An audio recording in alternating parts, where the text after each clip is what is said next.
Ayan, hello po. Magandang umaga, no? Magandang gabi. Nasaan panig man kayo ng mundo, ayan. Sana po ay nasa maayos kayong kalagayan sa pagpapanood ng bagong video natin na ito, ha? Ayan, inayos ko lang yung pentacles na laglag doon. Ayan, ha? Okay, kaninong reading itong ating makukuha ngayong umaga na to? Ngayon po ay Lunes na, Oktubre 27, 2025. Nasabihin ko sana yung Tagalog ng 2025, kaya lang, makamamali ako eh. O, diba? Nakalimutan. Okay, meron tayo dito, the moon. Okay po. And meron tayo dito, Five of Pentacles. Ayan. Urong natin ang mga rose quartz at ang citrine. And meron tayo dito, Eight of Pentacles. Ayan, dito muna si Rose Quartz. Ayan. And meron tayong Ace of Swords, okay?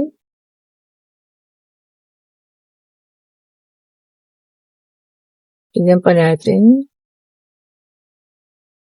Meron tayo dito Four of Cups. And meron tayo rito Five of Swords. Tingnan pa natin, ano? And meron tayo ditong the Hermit. Okay. Ayan na. And ang ating last card para sa ating White Tarot card ay meron tayo ditong the Magician. So, ayun po, kompleto na sila, ha? Okay. So, dito may nakikita akong isang tao, no? Na parang natitriggered na siya or parang nababalisa na siya. Alam mo kung bakit? Dahil nga sa iyong pananahimik. Inurong ko pa, ayos na. Okay po, pasensya na, ha? Ayun, ha, merong isang tao rito na parang ano na, hindi niya na alam kung anong iisipin kasi sa patuloy mong pananahimik at sa alam mo yan, sa patuloy mong pananahimik at pag-focus mo sa iyong hanap buhay o sa financial, ano, lalo siyang natitriggered, lalo siyang nababalisa, ano, kasi anong iniisip niya, anong nangyayari, bakit ganun ka na, bakit wala ka ng pakialam, bakit, ang tawag dito, hindi ka na kagaya nung dati na talagang ikaw mismo yung lumalapit sa kanya, no? Para humingi ka ng sorry kahit hindi ikaw yung may kasalanan. Okay po, so meron na isang tao ritong triggered, ayan, para na rin siyang sabihin natin nababaliw na rin siya sa kaiisip, ano, kung anong nangyari, anong meron, bakit iba ka na, bakit nag-iba ka. So, okay po ha, and nakikita ko rito may gagawin siyang aksyon, okay, para alam mo yun, makuha yung atensyon mo, kasi nga parang hindi na siya yung priority mo sa ngayon. O, ayan ha. So, natitriggered na po ang person ninyo at siya po ay gagawa na ng sarili niyang pag-aksyon ha.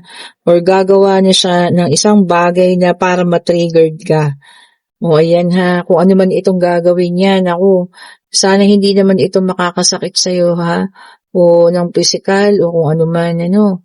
Yan. Sana makapag-isip-isip pa rin siya kung bakit nga ganyan na hindi ka na, alam mo yun, nagbibigay ng oras pa sa isang taong kagaya niya. Aba, kahit sino naman po, no, 'di ba? Mawawala ng gana kapag gaganyan. And, sabi ko nga, hindi naman yan palagi na ganun yung nararamdaman niyo sa tao, ha. Darating at darating ang oras na mawawala po ang ganung pagmamahal, ano, at pagpapahalaga sa isang tao. No, 'di ba? Mapapalitan din yan ng ng peace of mind, ano? So, ayan, merong isang tao ritong triggered na, ha? Or nagugulumihanan, or alam niyo yan, may kalungkutan na rin nararamdaman. And meron tayo ditong Queen of Swords. Ayan pala. Kaya pala, no, palaban ka na rin ngayon. Ayan po, ha. Kumbaga, marami ka nang natutunan sa mga nangyari sa inyong dalawa at marami ka nang gustong gawin. O, ayan, kagaya nito, lumabas ang ating Queen of Wands. Ayan. Mas gusto mo mag-focus sa isang bagay, sa ibang bagay kaysa sa kanya. O. And lumabas ang ating Page of Pentacles. Ayan. Mas gusto mo ngayon i-focus ang iyong financial. Okay po, ang pagbuti ng iyong kabuhayan, ang pagbuti ng iyong mga anak, siguro kung may anak ka, no? At ang pagbuti ng iyong kinabukasan din. So, sinisecure mo na. O, di ba? Mas okay yan. So, hayaan mo siya dyan. Magpapapansin siguro sa iyo ang taong ito, no? Okay po. So, may gagawin siyang isang bagay para mapansin mo lang. Ako, ano kayang gagawin nito? Sana hindi nagulo, ha? Ayan, meron tayong The World. May kasamang number 21. Ayan, ha? Kaya naman pala, no? Ito sabi niya, sense of coolness. Kumbaga, parang binubuo mo na talaga yung sarili mo, no? Siyempre, yung mga panahon na yun, feeling natin talagang nawasak tayo, nasira. Pero ngayon, ito na. Binabangon at binubuo mo na ang sarili mo. Which is good. And meron tayong nakitang Two of Pentacles and you're also trying to balance, no? Binabalance mo na kung ano man, yung paparating, kung ano man, yung mga umalis, ano? So, balance na lang sa'yo yan. Hindi ka na nagdedwell at sumasama yung loob mo, no? Sa mga ganun. Kumbaga, hinahayaan mo na lang at balance na ang pakiramdam mo sa ngayon, ha? Which is so good. Di ba? Napakaganda ng ganun.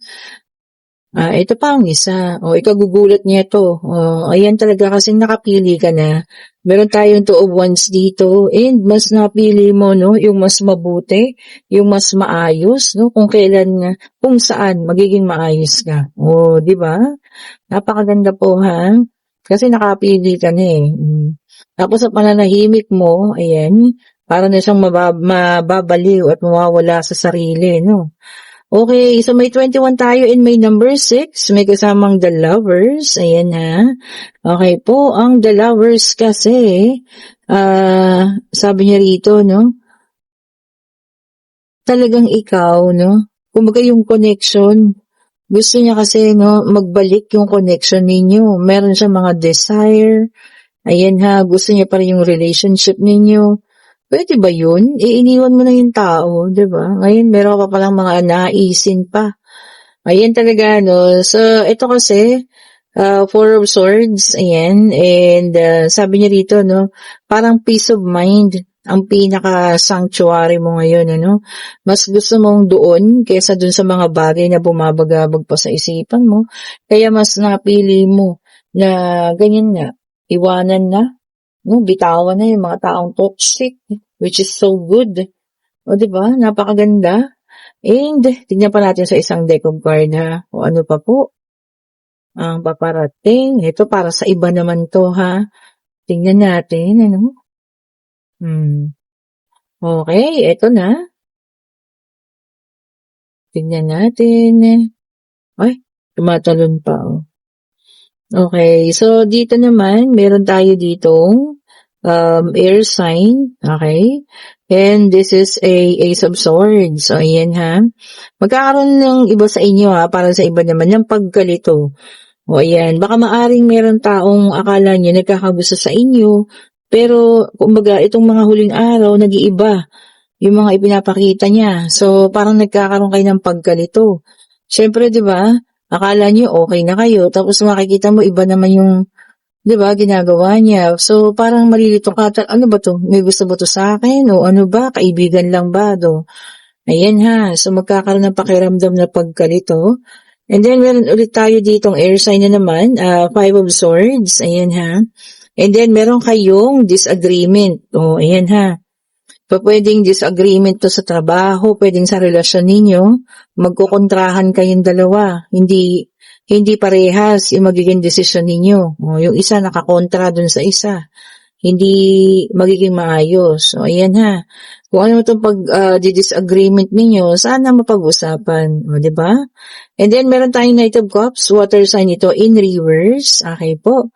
Ito, isa pa to, ha. Merong isang taong mawawalan ng trust. Ayan. O tiwala. sa isang tao din. Baka ikaw 'to, walang ka ng tiwala, pupuwedeng ito sa boyfriend mo, sa asawa mo 'no. Baka meron kang madidiskubre o makikitang isang bagay na mawawalan ka ng tiwala, okey po. And then meron tayo ditong the Empress, this is an earth sign, okay? So meron tayong air, water, and earth, ayan ha. So si fire na lang yung wala.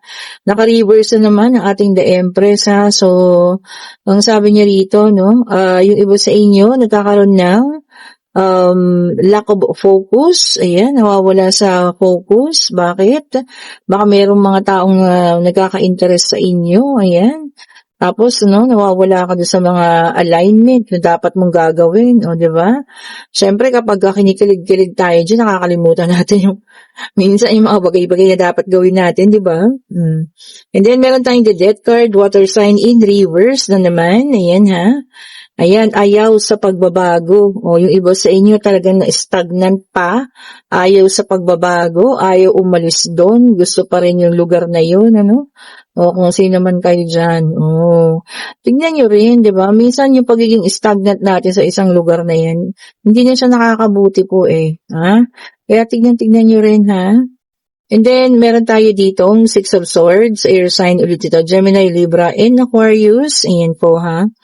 And sabi niya rito, no relationship ending, talagang pagtatapos ng mga relasyon, ayan. Minsan mas makakabuti naman kaysa naman ipagpatuloy pa pero parehas naman kayo nasasaktan. Oh, di ba naman? And meron tayo ditong Three of Pentacles, Earth sign ito, naka-reverse na naman, ayan. Sabi niya rito, no, disorganized, ayan, and meron ding group conflict. So, magkakaroon kayo ng conflict, ha, yung grupo ninyo, kung ano man po ang mangyayari dyan, ano. Naku, sana wag naman, o, diba? Lalo na ngayon, diba, baka mas kinakailangan yung teamwork, tapos magkakaroon ng ganyan. And then, meron tayong the star, kaso naka-reverse siya, air sign ulit ito, ayan, ha. O, yung iba naman sa inyo rito, ha, magkakaroon ng despair. O, ayan, naku, may despair daw. Bakit? Mawawalan kayo ng inspirasyon, ganyan, parang tatamarin na. Huwag naman po, ha. Patuloy lang tayo sa laban ng buhay, kahit ano pa yung ating mga nangyayari sa atin na yun, ha. And kung kayo, yung nasa situational reading, no, paghandaan ninyo ang gagawin itong ninyo, narcissist na person ninyo, no? Kasi talaga magpapapansin ito, baka mamaya ang gagawin niyang pagpapansin, buwisitin ka. O, diba? So, paghandaan mo, ayan, or mas mabuting deadmahin mo na lang din, ha? Para, alam mo yun, equal lang, wala siyang magagawa sa yung hindi maganda. Okay po, and kayo ay pwede nang magtanong, ayan, pag-ibig pangyayari, kung ano man ang gusto niyang itanong, ayan, financial, o, ayan, ha, pag-travel, ayun na. And yes po ang sagot at ito ay napakaganda, o, ayan ha, this is positivity card and abundance din. So, ayan, kung meron kayong hinihintay na maaaring kaperahan, manggagaling saan man yan. So, ayan na, paparating na po, ha? And kung nagugustuhan yung ating reading, pa-like, pa-share, pa-subscribe, hit the notification bell para lagi kayong updated sa mga bagong videos na nire-release natin, ano? And kung gusto nyo umorder ng ating mga bracelet, sabi ko nga, andyan na yung link sa comment section. Kayo po ay mag-click na ng link dyan, ha? O, diba, ang gaganda naman, napakaganda ng ating mga kristal at ang ating mga pabango, no? Kung gusto nyong maisip kayo ng isang tao, ano nyo lang, spray nyo sa isang litrato nila, no? Ipaprint kayo ng litrato, tapos spray nyo lang dyan. O, ayan. Ayan, para kayo kanyang maisip, ha. Mag-chat na po kayo sa inyong mga orders and kung gusto niyo rin po ng private reading. Okay po? Thank you so much po sa panonood. Maraming salamat sa mga bagong subscribers, sa mga datihan na sa mga bumabalik. Thank you so much po ulit, ha. Have a great morning po sa inyong lahat. Ingat po sa pagpasok sa trabaho. Bye-bye po.